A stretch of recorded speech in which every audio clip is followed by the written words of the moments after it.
are going to be going live with Ozzy today, and we are going to be talking all about institutional private money lending and creative private money lending and the major differences between both.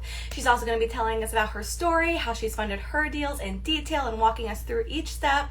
So I'm super excited to have her on and just give us like the full VIP experience of like the lending side of everything and really sharing all of the lending options we have as investors. Here she is, Ozzy. I'm going to be sending you a invite now to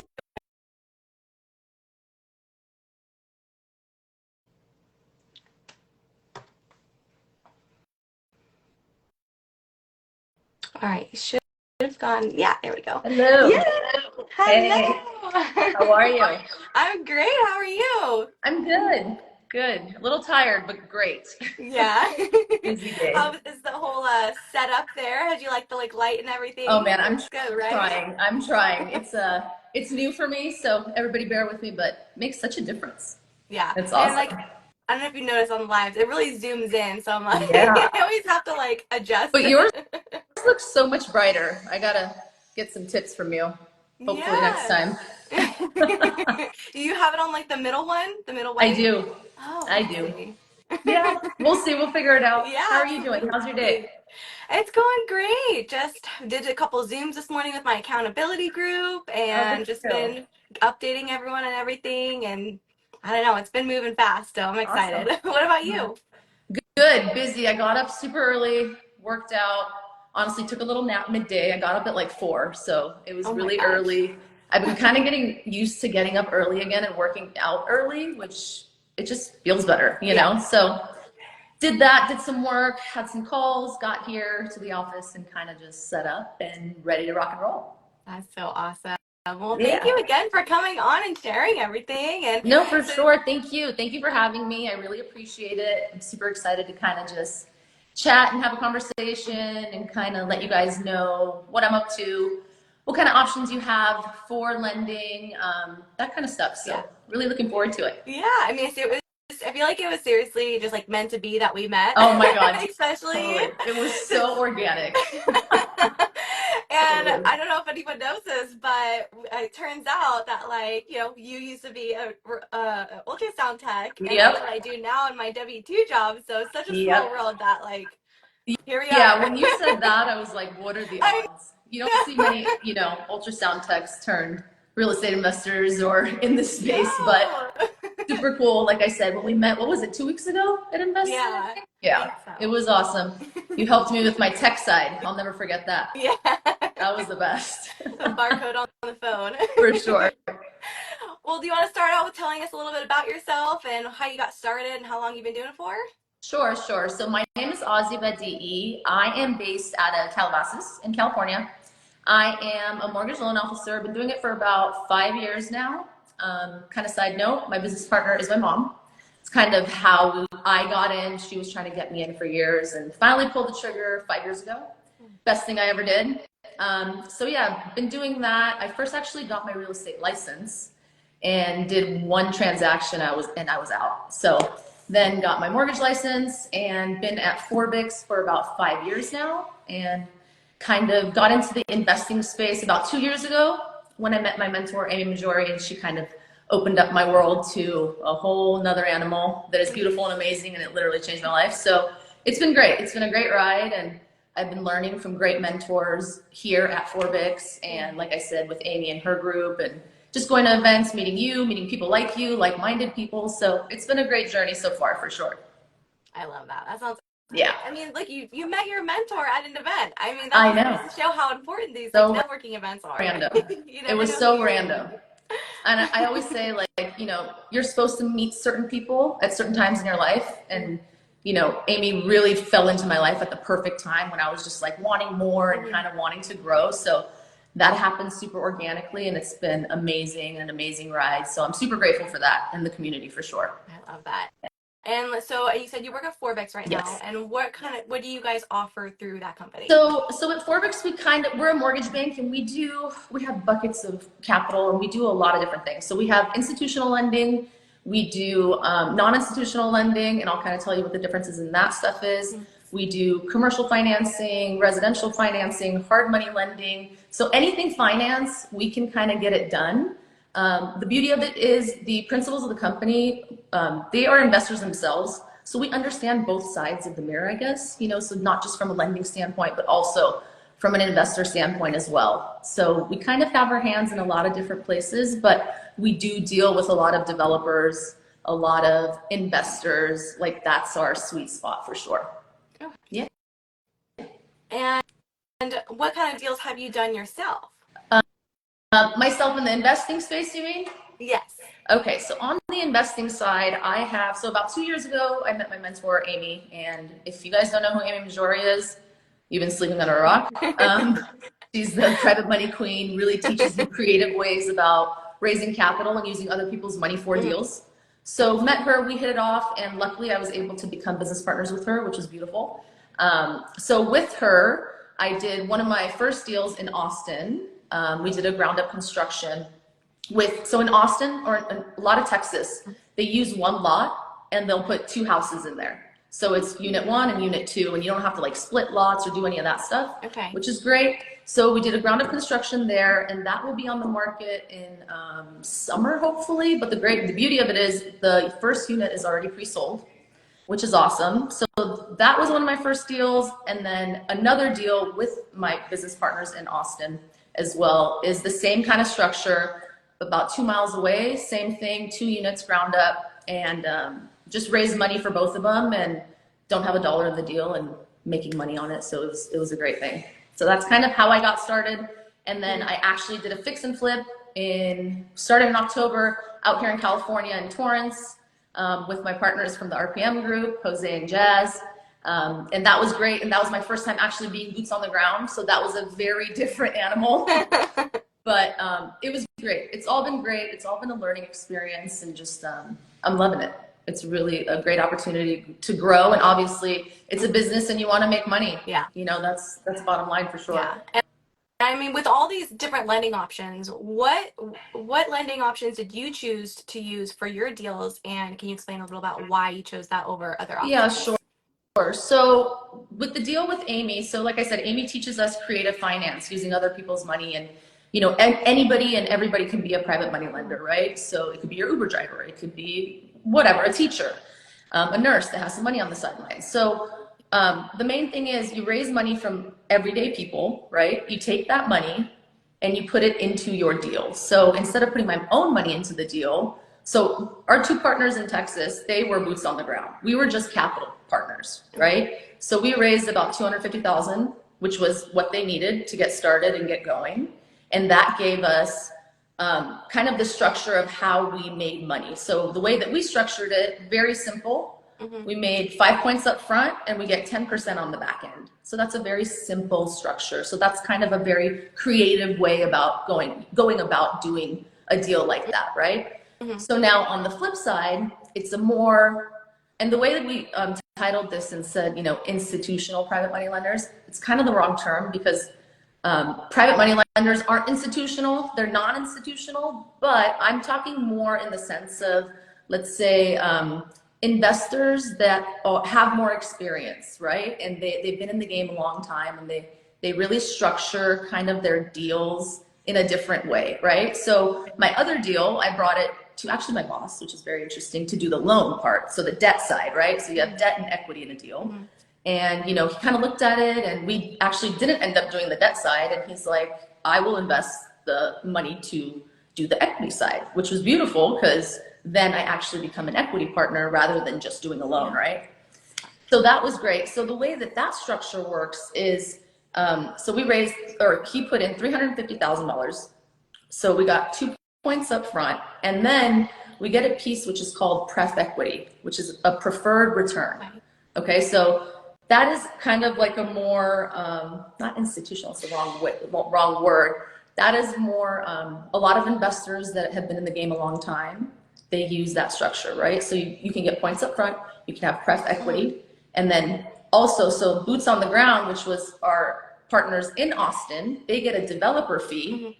And then at the very end, the net profits get split 50-50.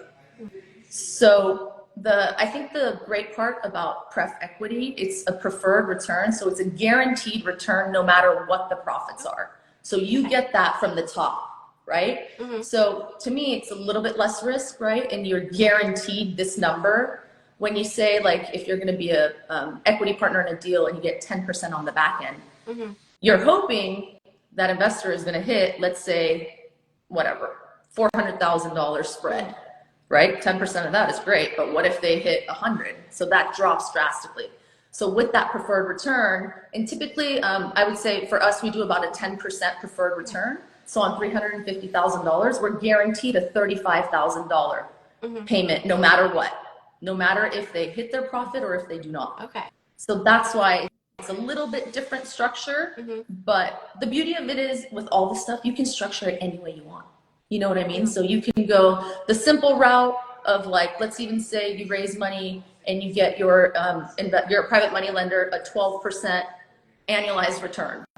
That's great for them, right? And then you get a referral fee. Great. That's a way to do it. You want to become an equity partner, which obviously a lot of people do.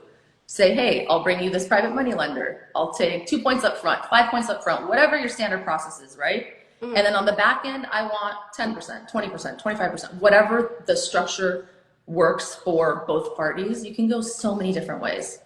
Wow. So I just and this rambled a lot, but that's kind of what it is. People's hands burning from writing so fast. All these notes. Totally. And so you said all of this falls under, like, the creative private money lending, correct? Right, Okay. right. So creative side, right? So, well, the way I structured with my boss, that was a little more on the seasoned investors do that. Okay, so you'll see that structure of, like, let's say points up front, or even not even points up front. You will see a pref equity piece, a developer fee piece, and then, like, the net proceeds will be split. Okay. So that is more of, like, on a kind of institutional. I hate to use that word. I don't even know why I told you to use that word, but it's a little more for the seasoned investors. They do a lot of that. It's for, like, debt funds might do structures like that for the big guys, right? But then on the creative private money side is what Amy teaches us is, like I said, you raise money from a private money lender, you put them on a 12-month note, you give them 12% annualized, and, you know, call it a day. Keep racking up your private money lenders, and you're hoping that, you know, they invest with you once, and then once the deal is done, you don't want to pay them back. You're hoping they reinvest with you and bump up the number. So it's kind of like a turning wheel. Okay. And have you used the creative side as well in one of your deals too? As far like the the Bank of Aussie. The Bank of Aussie. So like I said, the mainly what I've done is the capital side, right? Okay. So I've been a capital raiser for most of my deals. The only deal that I kind of did in LA with my partners, Jose and Jazz, I think I just saw Jose on here. What's up, Jose? That was the only deal that I was boots on the ground here. And the structure that we did there is, like, I did the loan. Let's say Jasmine raised the money, Jose kind of did his part, and then we had a contractor that did his part. So that was kind of that structure there. So as far as, like, creatively, I haven't done any of the, like, let's say sub 2 or those kinds of things. No, not at all. So I don't know much on that end, but on the capital raise side, that's pretty much my bread and butter, I would say.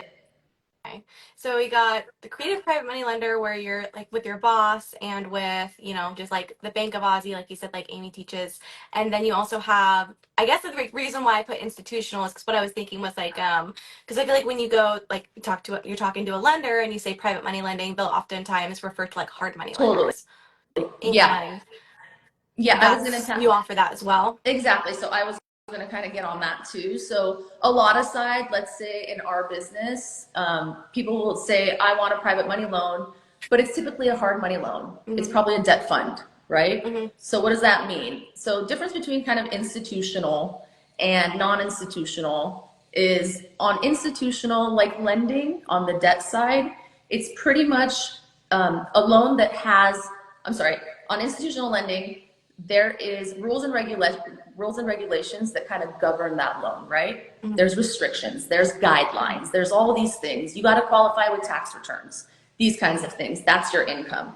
On the non-institutional side, like hard money, debt funds, these kinds of things, the regulations are a lot less they kind of set their own guidelines, right? Mhm. So you don't have to show tax returns. But the difference with that is, let's say on a debt fund, your rate might be 12 to 14%.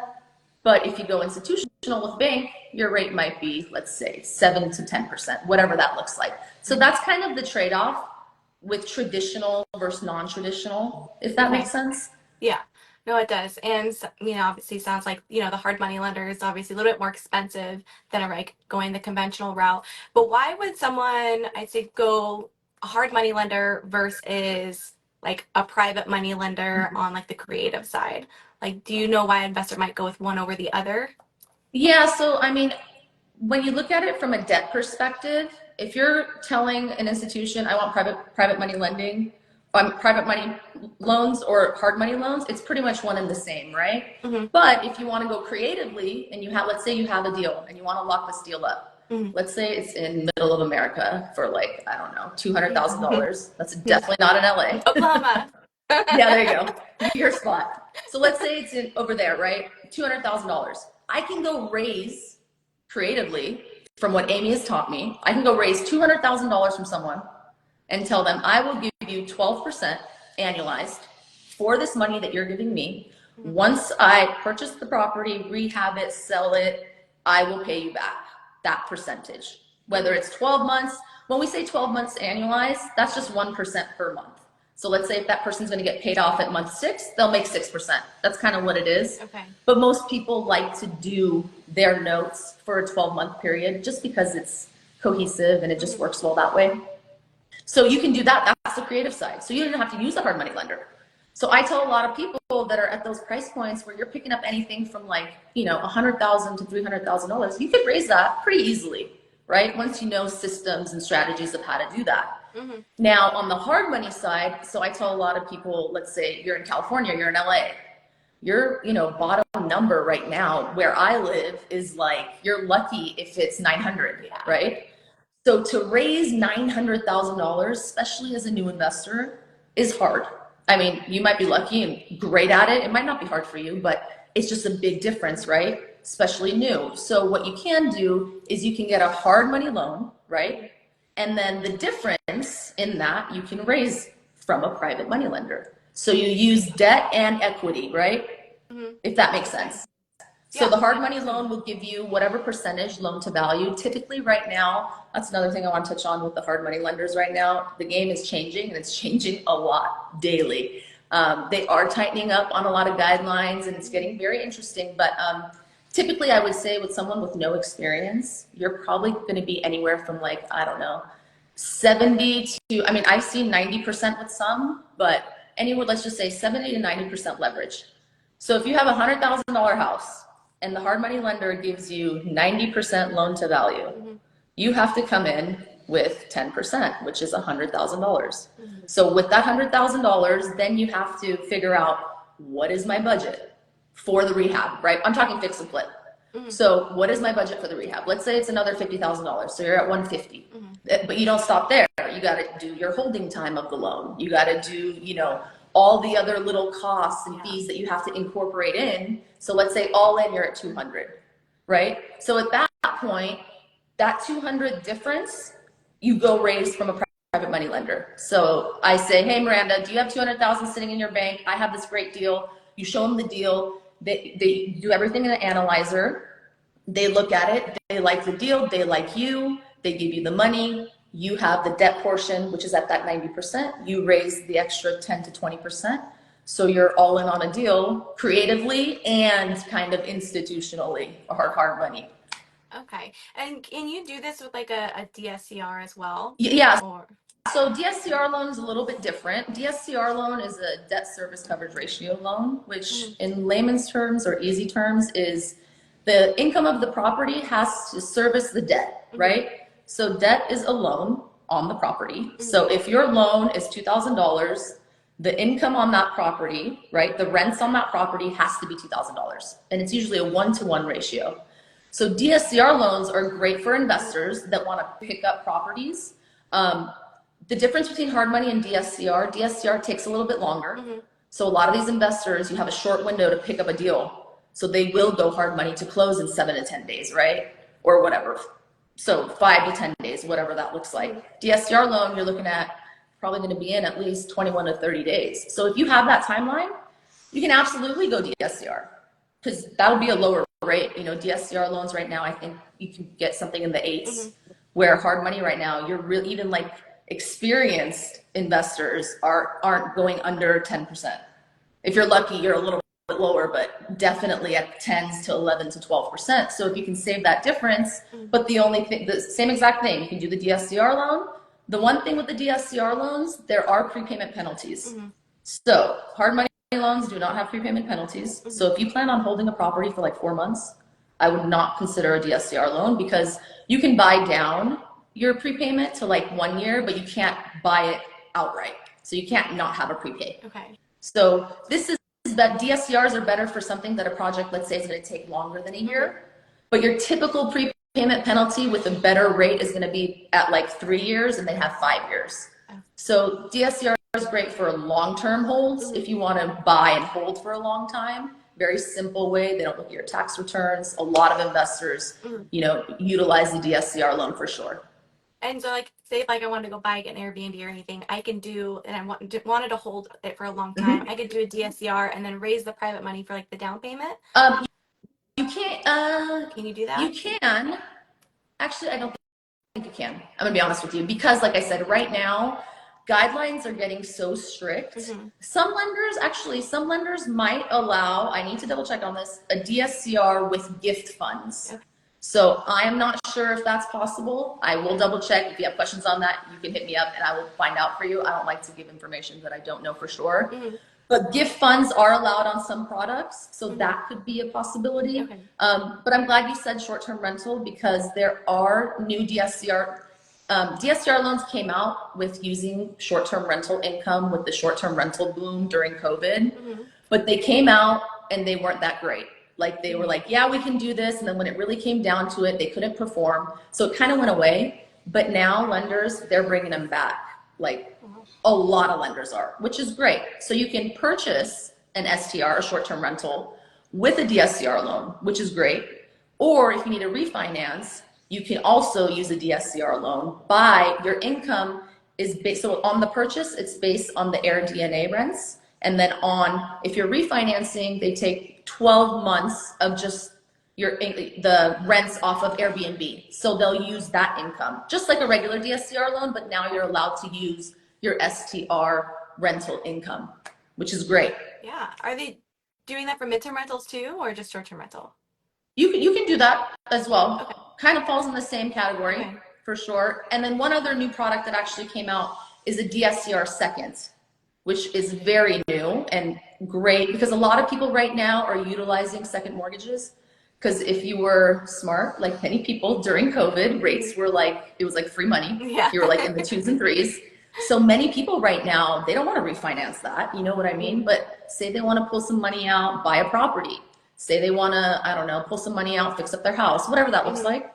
So you can use actually a DSCR loan and get a second mortgage now as well. So that is a very simple way to pull out some cash.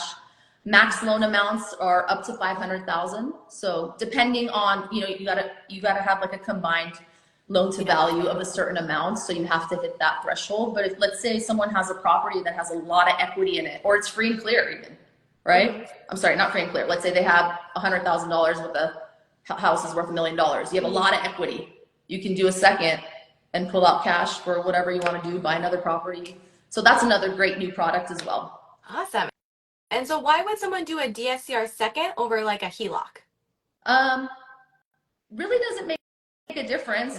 Well, it does because a DSCR second would be, let's say, on a investment property, right? I don't do much HELOCs. I'm not sure if you can do HELOCs on an investment property, but might be a thing. I'm not sure. Usually people do HELOCs on their primaries, but I really don't know exactly why the specific difference of why one of those would be better, to be honest with you.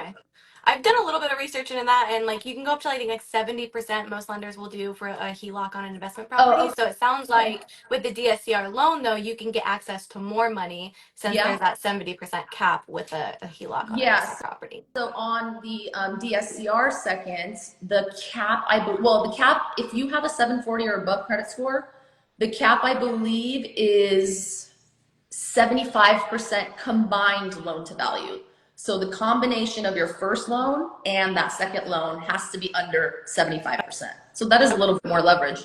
Yeah. So And we did have a question. Elin asked, what are the rates like for DSCR these days? I would say I've seen like eights. So, I mean, not amazing, but not terrible. Yeah. I would say in the States right now. Okay.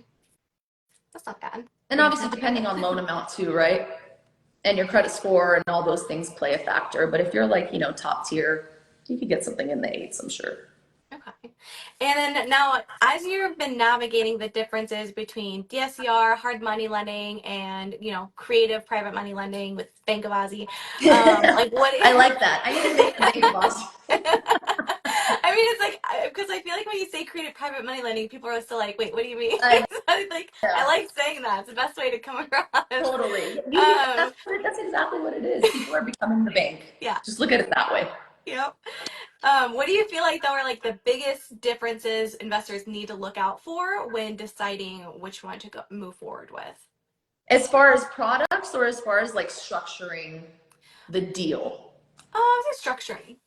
So structuring, like I said, you can go the very creative way, like Amy teaches us, and do, the points up front, a little piece of equity in the back end, and that is very simple, easy, cookie cutter.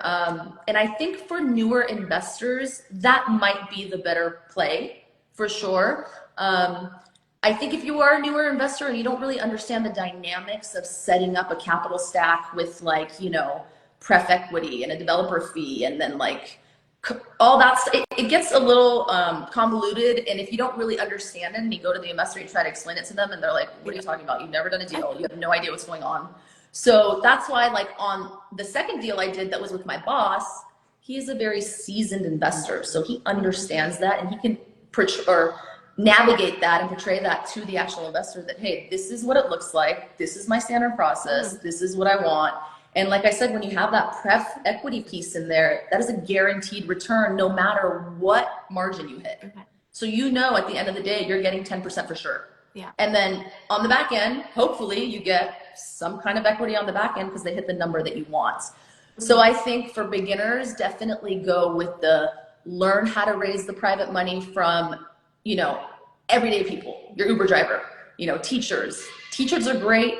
401ks, they got 401ks. They can, do self-directed 401ks and invest that money. Mm-hmm. Nurses are great. They have so much money just sitting as well. But yeah, I mean, opportunities are endless. And once you kind of unlock that, which Amy did for me, it's just kind of like, whoa, like I could do this too. Yeah. You know what I mean? Because coming from this side, I would sit in meetings with these developers that are doing multi-million-dollar projects. And you hear these numbers and you're like, oh my God, floored, right? And then once you kind of see like, oh wait, well you can do this and start here and you can become that person and kind of shift your mindset. You're like, one day I can do that too. Why not? Yeah. So it's a great thing. I think I've been very blessed and grateful with like, mentors and relationships. It's all about relationships. Yeah. It really is. I've built my business on relationships and I'm very grateful for that. Wow. And I really love that you touched on the mindset piece because I feel like that's huge. And it takes, I feel like, a good amount to push someone over that like little bump that's like totally. That their limiting beliefs are keeping them from getting there. So it's like, do you have any advice for, any like newer investors who are looking to get into this? Like, do you have any tips for mindset or how you like got over that like hump? I actually love this subject and like I could talk about the mindset stuff all day because I just feel so passionately and powerful towards it. Coming into this space, I came into the lending world and, our bread and butter is commercial and it is a male dominated industry, so I came in, it's me and my mom. And then now we have a third partner, Bijan, but at first it was just me and my mom, 2 women, first of all, 2 foreign women, number 2. Going into these meetings, having these developers, talking to the principals of these companies. And it was hard at first. It was really hard. And Emil, the principal of the company, like, he really tells me, and he told me, he's like, listen, Ozzy, you know a lot more than a lot of these people know. So you just have to shift that mindset to understand that you can have these conversations. You don't need me on the phone. But it took a lot. It took a while. You have to learn. You have to educate yourself. And you have to really believe that you can do it. You know what I mean? Especially, that's why I love meeting women like yourself and like just being around women that are in this space and like doing the damn thing and not just talking about it or just like riding the coattails of a guy. Like, I love that. And it's possible. And once you like get your feet wet, it's endless. And you just want more. If you have that personality of like, you don't want more, you want more, you don't want to be stagnant. That's me all day. Once I'm stagnant, I freak out. I don't know what to do. I'm like, I want, get me like next level, and it's possible. It's really possible. I know. So no, it's great. You got to surround yourself with the right people, get in the right rooms. I always say, like, and everybody says this, if you're the smartest person in the room, you're in the wrong room.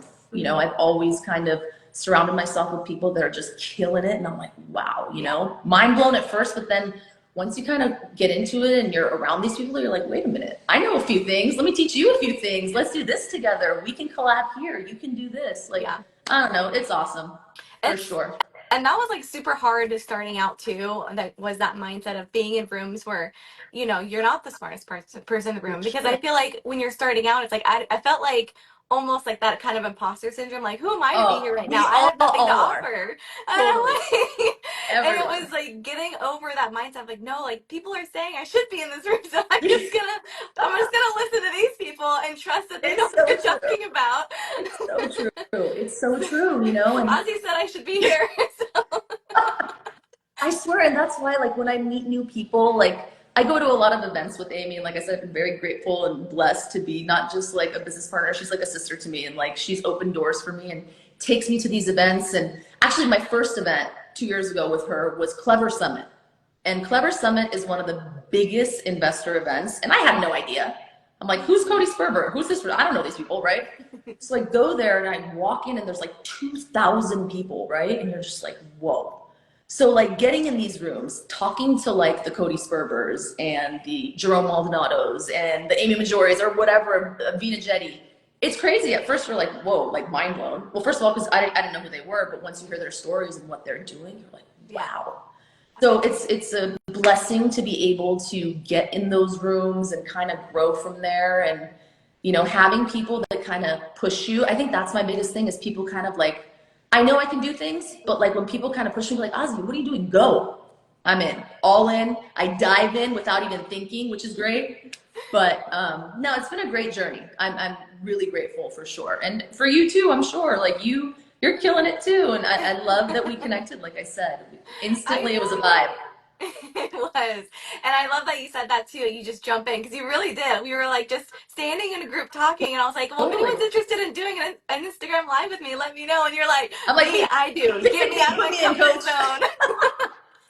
I love that. That's the best thing, right? And I think that's one of my one of my best attributes is the networking part. Like I can jump in, talk to anyone, have this conversation and feel that vibe. And I think I've been very successful in my lending business and in becoming an investor because I'm real. I either like you or I don't. And if I don't, I will be respectful, but I don't want to do business with you. You want to do business with people that you know, like, and trust. You want to do business with your friends, So why do business with people that you don't want to be doing business with? So I think people really have to, especially going into partnerships and those kinds of things, really understanding, because a lot of things sound great, especially at first. Oh yeah. What's that analogy? You're like drinking through the fire hose. And you're just like, oh my God, I want to do this. I want to do that.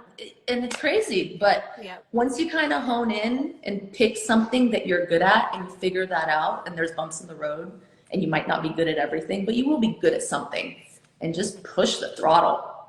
That's it, for sure. Pushing the throttle. I love that. And it's so true, like we said, because when it's new, it's exciting, and it's like I remember when I came across my first like creative deal and I was analyzing it, I was like trying so hard to make it work because I'm like it felt like I was never gonna come across one Yeah, again. Or like it was so excited about. I was like, totally. I just need to make it work. Like, it's okay if maybe I lose $100 a month. Oh, And then I was like, for no, sure. Miranda, calm Calm down, down. take a breath, sleep on it, and then the next day you're like, okay, this doesn't work and it's okay, there's gonna be more. It's like, Absolutely. No, but that's like so, that initial was just like I just wanted to jump at it because it was so exciting and so new, and yeah, it's just like yeah. okay, No, totally. you're You gonna gotta you gotta kind of be chill because at first you're so yeah. excited, but you really have to make sure, especially in this market, this is a crazy Mm-hmm. market.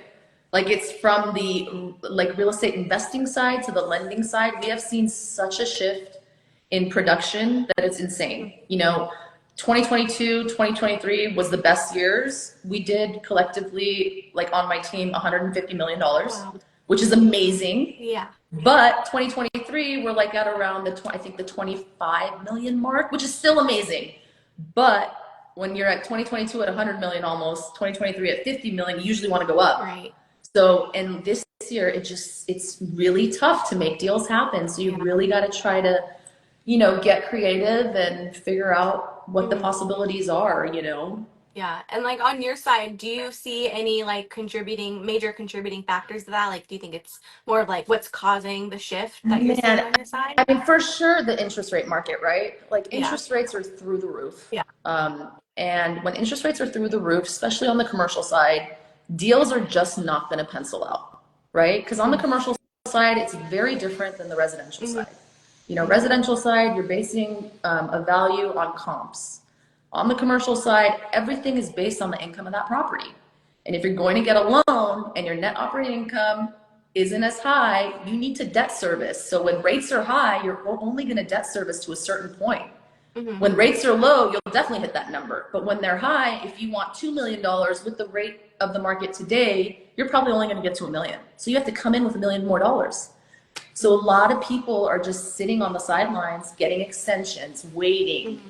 The state of the economy, I mean, Mm-hmm. inflation, CPI, the election, so many Yeah. things that, I mean, there's just so many things that can attribute to it. And we're just doing the best that we can. And the beauty of doing the stuff that I do, especially on the commercial side, is Mm-hmm. we have different buckets that we can kind of go into. If the institutional stuff doesn't work, we Mm-hmm. can go with a debt fund. And we're actually we have like a bucket of capital that we deploy as private money lenders already, Mm-hmm. but we're actually picking that up to raise 150 million. So then once we have that much money, then we can pick and choose a lot more deals that we want to do that the bank is saying no to us, right? We become Right. the actual bank. I don't need to broker something out. Yeah. I become the decision maker, kind of. Not me, but Emil does. I wish it was me. Well, I love that you said that because that was going to be my next question. What do you see people who are doing deals doing differently than the people who are not? And I'm guessing that was one of them, the buckets, like just Yeah, becoming I mean, just the bank. figuring out how things are going to, and you know, capital is expensive right now, and capital is dried up. A lot of people's money on like the bigger deals, the commercial side, it's Mm-hmm. dried up. It's expensive. You know, if 2 years ago we were doing a first trust deed at 9%, our first trust deed now is 10 and a half. So but it's the market and it's everyone. It's not just we're doing that. You know what I mean? It's Yeah. just what it looks like. And some people are willing to pay because they have to, and some people are just waiting. And I think majority of people are just waiting to see, because what did they say at the beginning of the year? Rates are going to drop 6 times. Right. What did we see? Absolutely nothing. You know? Yeah. I mean, I have a feeling before the election, they'll do a little drop to make everybody happy. And then I don't know. I really don't know. Yeah. But we just have to work with it, you know, and figure out what to do Mm-hmm. and just go from there. Yeah. Work with what you got. And Yeah, and one other thing on the hard money stuff, what I was saying a little bit earlier, a lot of these hard money lenders even like, because we have different hard money lenders that we work with, you know, and I can probably name like one that'll give you like maybe 90% leverage these days, and like you can potentially have a second position, but everyone else in the game, no seconds, not going to 90%, and they're underwriting. I just ran a deal yesterday for a friend of mine from the RPM group, and seasoned investors, they have like 10 deals under their belt, right? I got a great rate for them. It was like 9.625, which is unheard of, which is amazing. But then when it comes to underwriting, they're underwriting like a conventional loan, which is crazy. Wow. For the most part.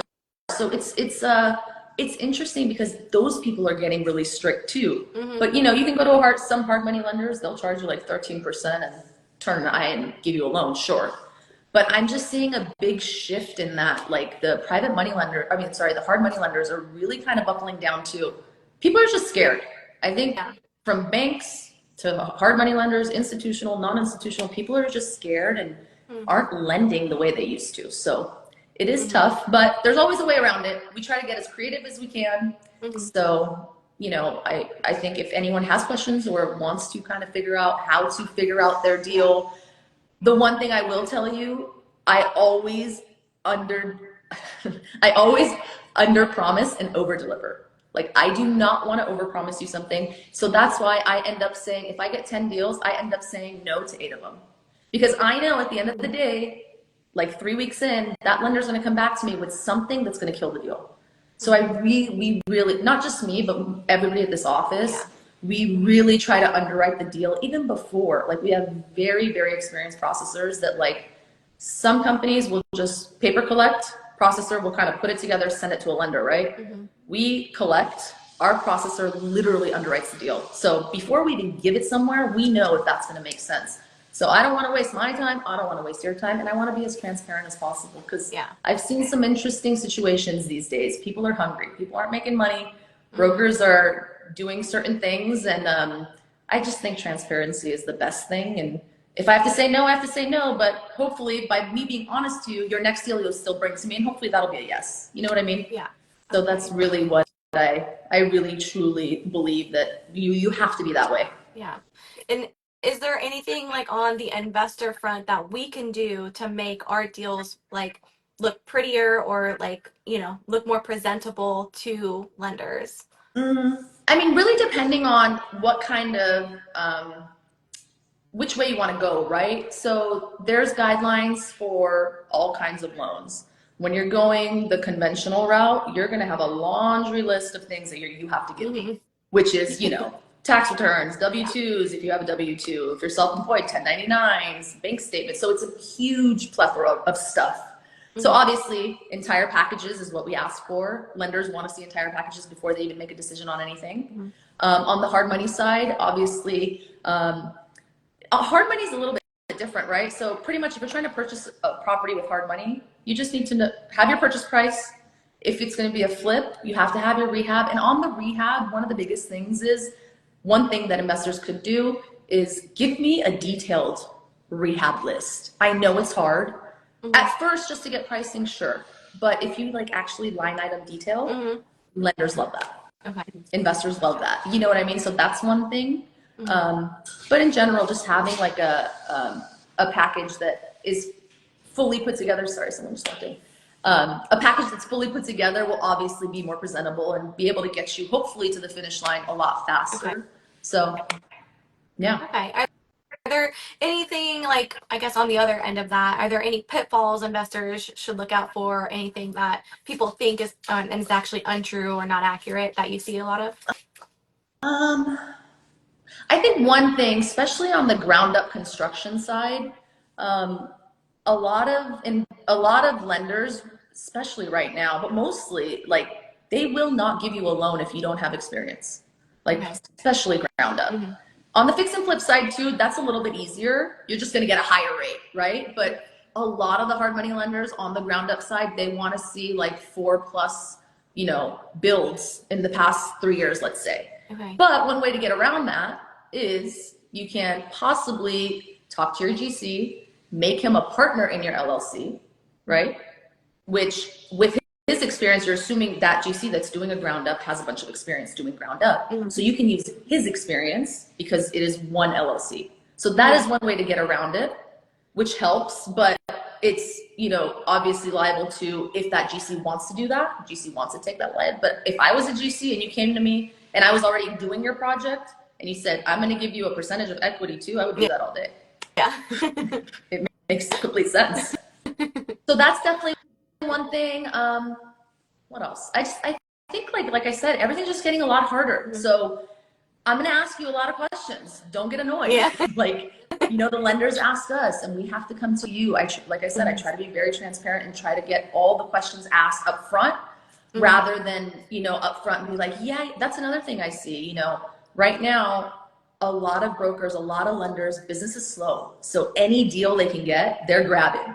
And they'll tell you, oh yeah, I'll give you 90% on a new construction with no experience at 10%. And I'm like, okay, if you can do that, I will sign up with that lender tomorrow. I'll have 100 deals for them.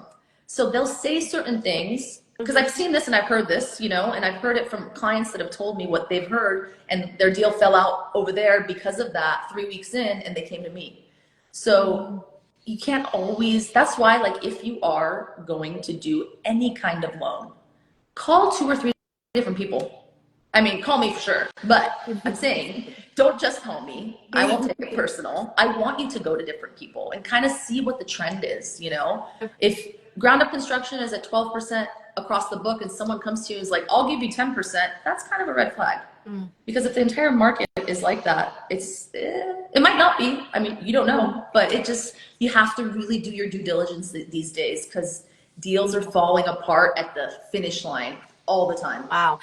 Yeah. I mean, that's so crazy to me, because like you said, if they're slow, they want the deal to work, but then on the other end, they're tightening and becoming so strict that they fall through. Yeah. So it's like, pick one. Yeah. Which do you want? Do you want the deal to go through or not? Yeah, it's crazy, and I don't know what it is, but they just kind of, they're like, yeah, we want the deal, but then at the end of it, it's their risk factor, you know? If their risk factor 2 years ago was like this, it's like this now. So they're just like, just trying to minimize risk, right? Lenders, it's always that risk that they're willing to take. And right now, a lot of them are not willing to take those kinds of risks that they were willing to take before.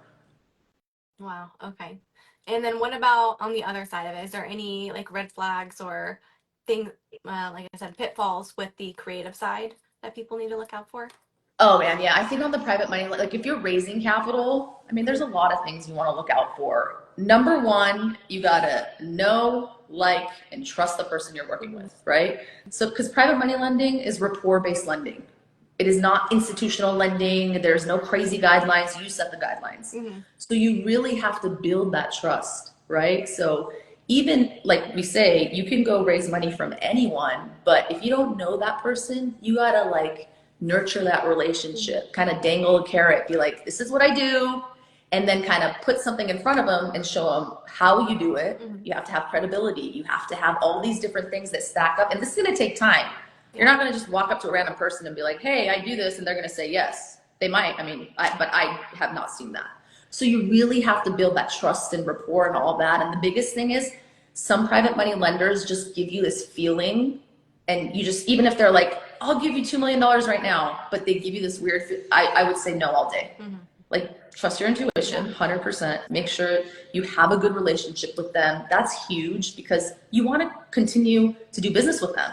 You know, you want to build that relationship. I would rather have 1, 2, or 3 private money lenders that have a fat pocket than have like 100 that have a smaller pocket. It's a lot more to manage, right? So, but at the beginning, you know, if you find 10 people that have $20,000, $30,000, $40,000, that's great. You can do a lot of things with that, but you have to understand that you have to be able to manage that as well, for sure. So I think that's a big thing. What else?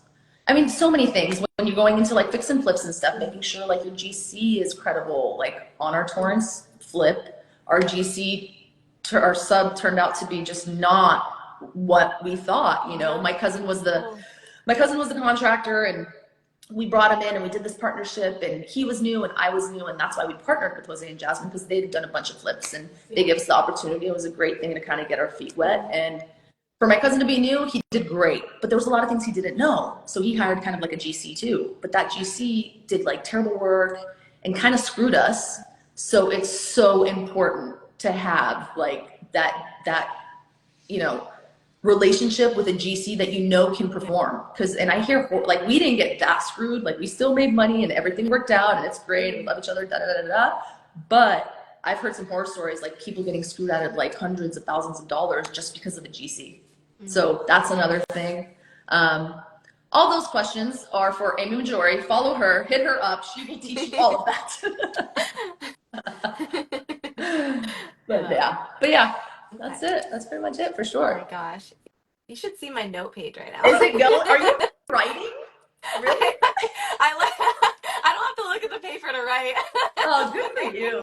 Oh my, look at you. You're something. You're dropping such good information. Oh, thank you. I tend to ramble too, so sorry.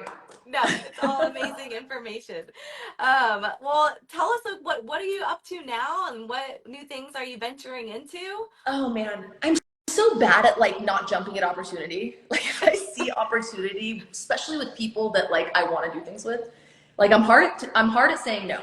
But right now, so one of the flips in Austin is on the market. The first unit has sold.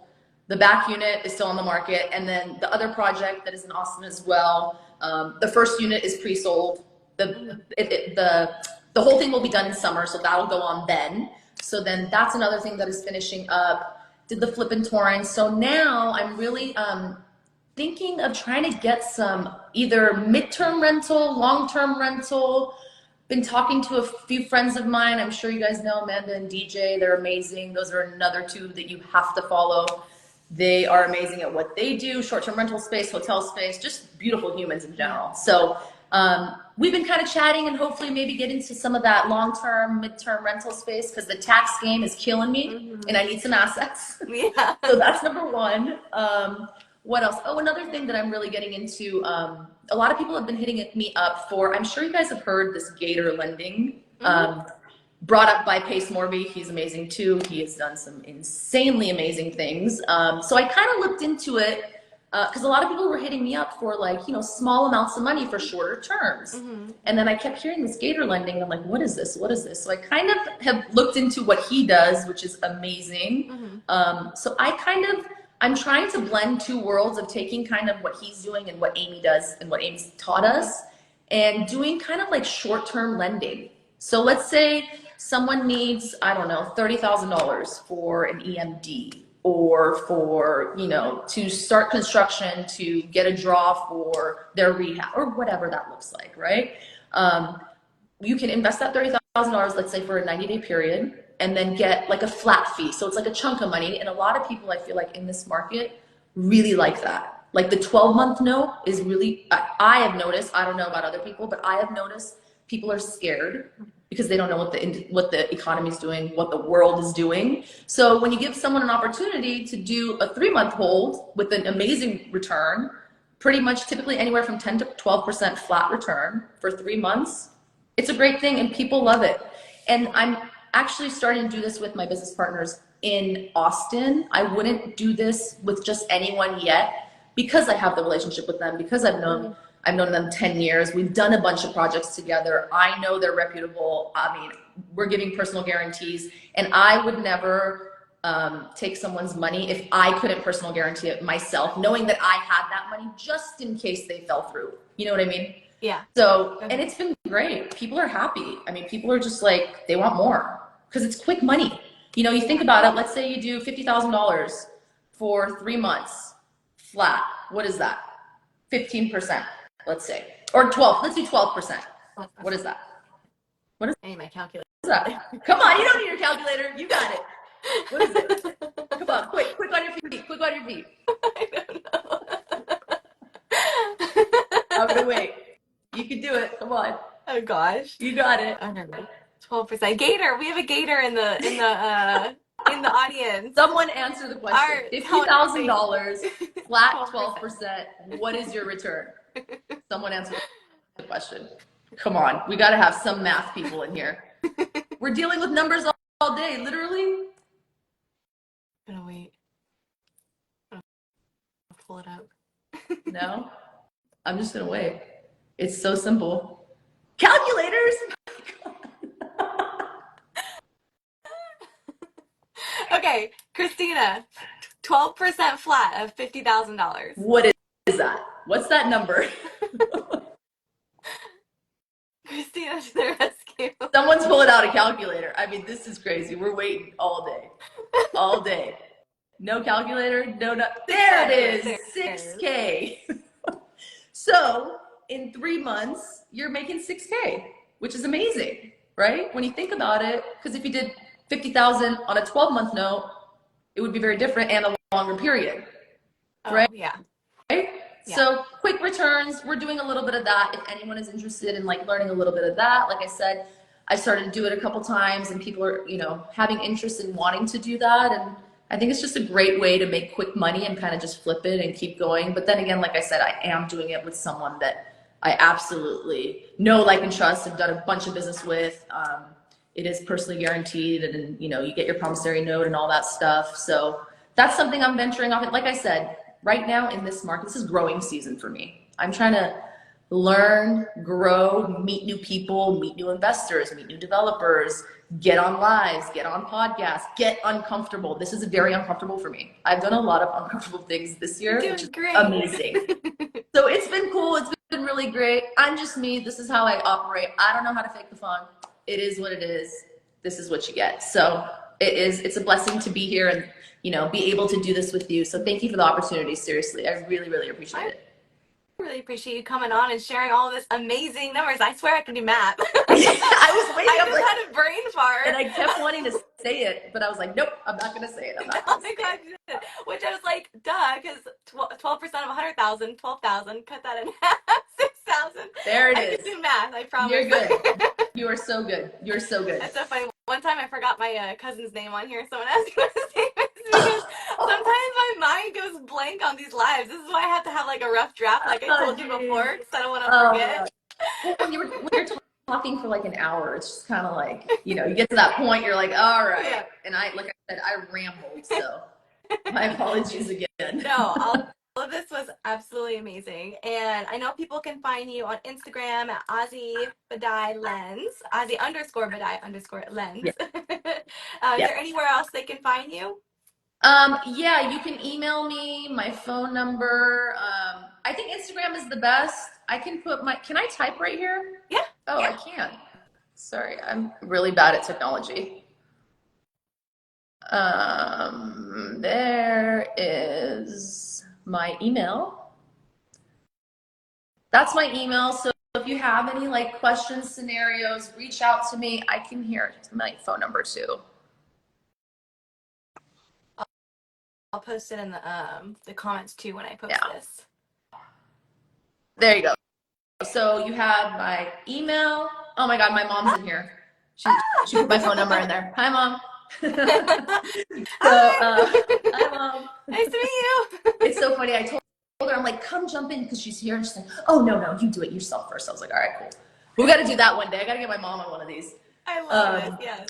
But yeah, so phone number, email, Instagram. I love being a resource to people. Like I said, we are always learning. We can learn together. I will do my best to answer your questions.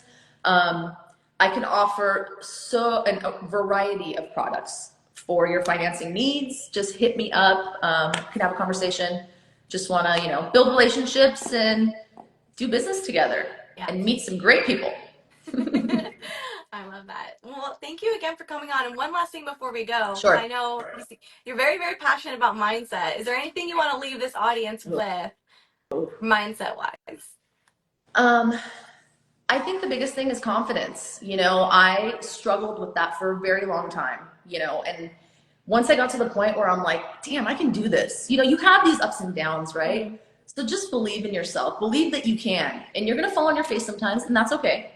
And that's the biggest thing I've taken away with my mindset shift is understanding that you can do great things, but nothing is linear like this. You know, you're going to get there like swivels. So just know that you can do it, honestly, and especially to the women out there, like you can do exactly what the guys are doing, you know, and that is a big thing because as women, we're so like skeptical to step in spaces that are uncomfortable and male dominated, but I think that's what drives me. Like, tell me I can't do something, I'm going to show you I can. You know what I mean? So that's my biggest thing is the takeaway of like, you can do it, you know? It's going to be hard, but you can do it. Yeah. So I love that. Mic drop. You know. Mic drop. Well, Thank you so much for coming Of on again course. today, and I Of can't wait to course. rewatch this, and I hope everyone just goes and follows you and reaches Thank out you. to you for all of your lending needs. Like, Thank Ozzy you. is amazing, so Thank you, thank you again for babe. coming on. Thank you. Thank you so much again. It's been a pleasure, and we will be in touch, and hopefully more to come Yes. in relationship and business for us and collaborating as well. So I can't wait. So anybody hit me up. I got you guys. Absolutely. Awesome. All right, bye, you Awesome. guys. All right. Bye.